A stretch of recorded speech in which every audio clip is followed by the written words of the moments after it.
दोस्तों, आज के अंक में हम जागेश्वर और दंडेश्वर मंदिर समूह के दर्शन करेंगे और विस्तार में उसका इतिहास समझेंगे और उसकी कहानियां सुनेंगे। तो चलिए।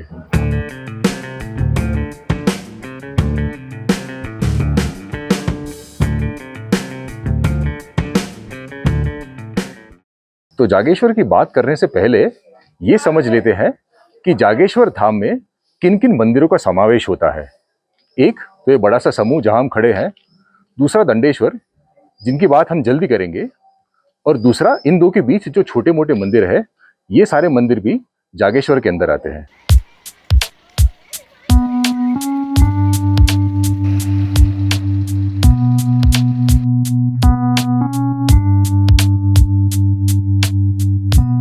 अनुमान ये है कि ये मंदिर बने थे 7वीं सदी में। अनुमान लगाया गया है इन मंदिरों की बनावट के हिसाब से। यहाँ कई शासन आके गए हैं, कत्यूरी, चंद, गुप्ता, यहाँ तक कि आदि शंकराचार्य भी यहाँ पर आके गए हैं, और सारे शासनों ने अपने हिसाब से जीर्णोद्धार किया है, इसलिए मामला थोड़ा पेचीदा हो जाता है।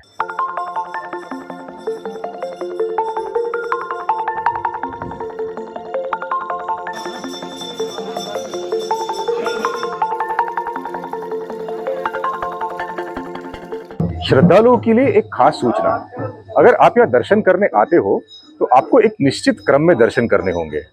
पहले ब्रह्मकुंड, फिर मुख्य द्वार, फिर ज्योतिर्लिंग। मैं आपको ये सब क्यों बता रहा हूँ, यहाँ पहले से एक नक्शा बना हुआ है।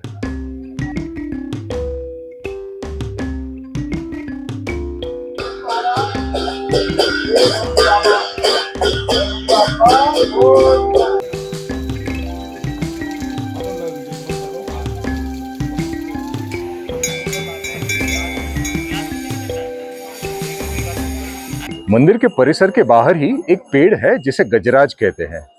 आप ही देखिए ऐसा क्यों है।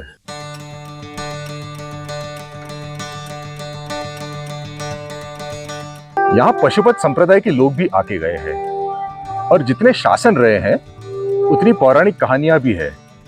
मैं एक एक करके आपको 3 कहानियां सुनाता हूं। पहली पांडवों के बारे में है। जब पांडवों ने स्वर्ग आरोहण किया था, उसके पहले यहाँ बगल में जटागंगा नदी है, वहां उन्होंने अंतिम संस्कार किया था। तो उन्हीं के पीछे आज तक लोग यहाँ पर अंतिम संस्कार करते हैं।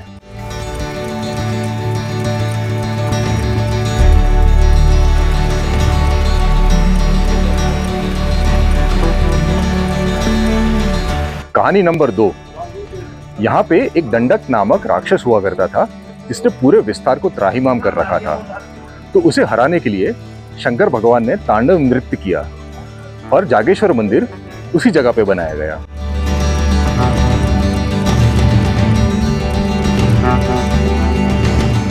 कहानी नंबर 3। ये पहला वो मंदिर है जहां शंकर भगवान को लिंग रूप में पूजा गया है। जागेश्वर को कई जगह पे ज्योतिर्लिंग कहा गया है।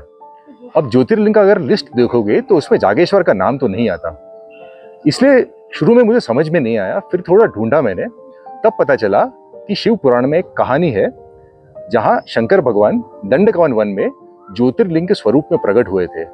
इस आसपास का जो जंगल है, कहते हैं कि ये दंडकवन का वन है, उस हिसाब से ये भी ज्योतिर्लिंग हुआ।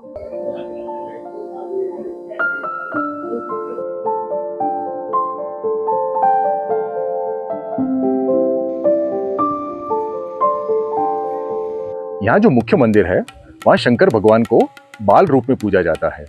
जब शंकर भगवान यहाँ आए थे, तब गांव की औरतें उन्हें देखने आई। ये जान के गांव के पुरुष गुस्सा हो गए, तो उनके गुस्से को शांत करने के लिए शंकर भगवान ने एक बाल स्वरूप ले लिया।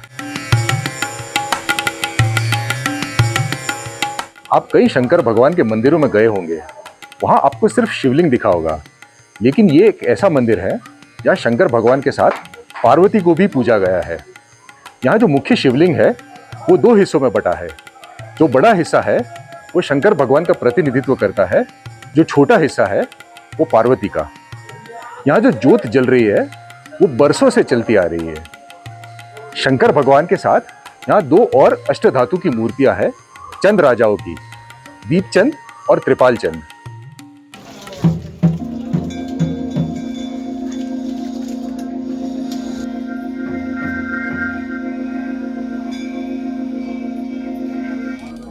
यहाँ पे लकुलिश का मंदिर है, जिसे शंकर भगवान का अवतार माना जाता है।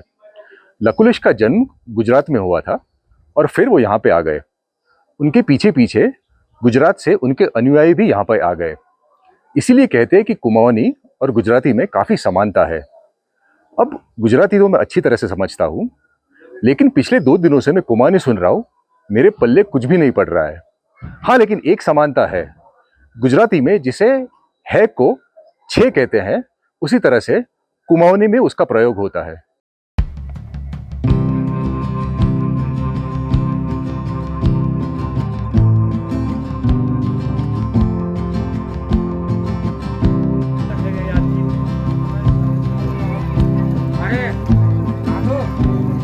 यहाँ के जो मंदिर है वो नगर शैली में बने हुए हैं। अब नगर शैली उत्तर भारत के लिए बहुत सामान्य चीज है, लेकिन आज के जो मंदिर देखोगे उनमें एक से ज्यादा शिखर होते हैं।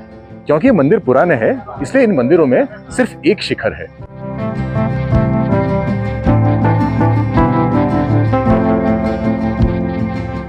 यहाँ कुछ मंदिर इतने छोटे हैं कि कोई मनुष्य उसके अंदर जा भी नहीं सकता। ऊपर से जो शिवलिंग है उसका अभिषेक होता है, तो द्रव्य निकालने के लिए रास्ता चाहिए। वो रास्ता अभी बनाया नहीं गया। इससे पता पड़ता है कि ये मंदिर पूजने के लिए नहीं बनाए गए, लेकिन हो सकता है कि ये छोटे मंदिर किसी संत की याद में बनाए गए हैं।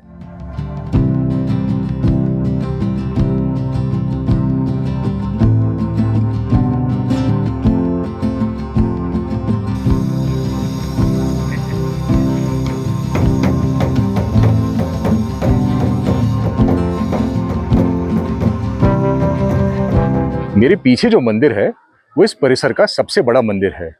ये महामृत्युंजय का मंदिर है। उसमें जो लिंग है उस पे एक आंख है, वो एक अनोखे आकार में है। यहाँ भक्तजन आके महामृत्युंजय का जाप करते हैं, मौत को चुनौती देने के लिए।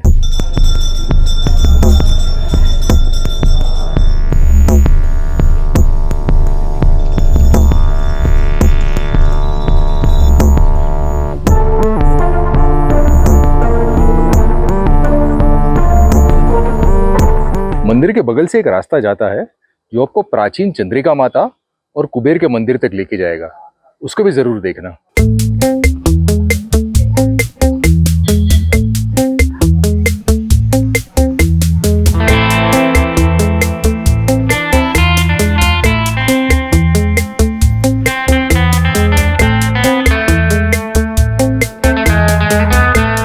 यही रास्ते पे 100 मीटर आगे जाके वृद्ध जागेश्वर मंदिर का रास्ता आता है, लेकिन वहां से 3 किलोमीटर की खड़ी चढ़ाई है, तो आज तो संभव नहीं हो पाएगा।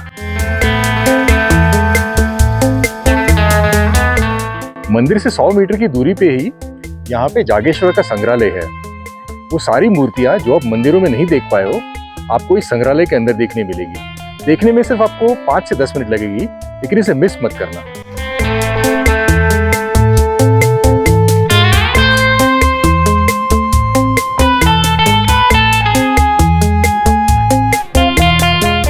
संग्रहालय के अंदर तो शूट नहीं कर सकते, इसलिए हम यहाँ से सीधे निकलते हैं दंडेश्वर के लिए।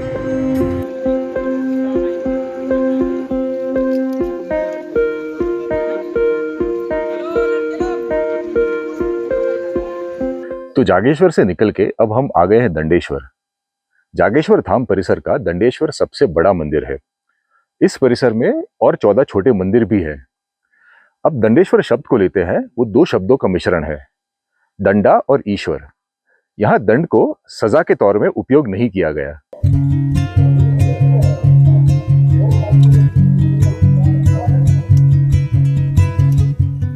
शिवलिंग वैसे पत्थर को काट के बनाए जाते हैं। कुछ शिवलिंग स्वयंभू होते हैं, इसलिए उनका आकार थोड़ा विचित्र होता है, लेकिन यहाँ पर एकदम अलग है। एक पत्थर को शिवलिंग का स्वरूप माना गया है और उसी को पूजा जाता है।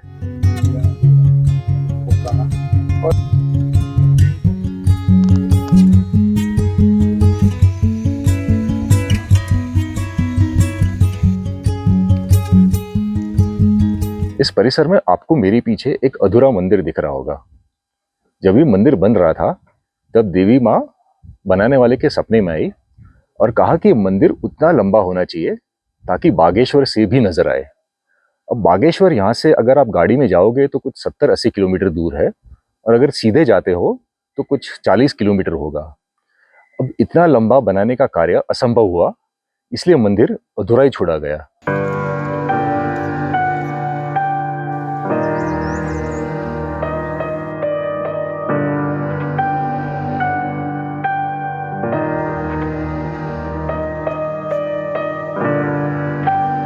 मुख्य मंदिर में एक पौण राजा की अष्टधातु की मूर्ति हुआ करती थी। वो मूर्ति अब यहाँ नहीं है, जागेश्वर के मंदिर के संग्रहालय में रखी गई है।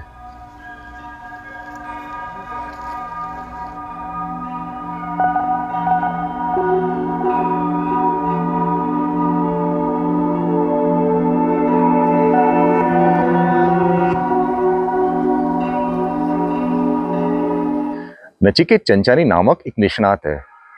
उनकी एक थियरी है, बनारस में जो काशी विश्वनाथ मंदिर है उसके 1 किलोमीटर के अंतर पर दंडपानी मंदिर बनाया गया है। उसी अंतर की नकल करते हुए जागेश्वर मंदिर से दंडेश्वर मंदिर बनाया है 1 किलोमीटर के अंतर पर। थियरी तो भाई कमाल की है, कहना पड़ेगा।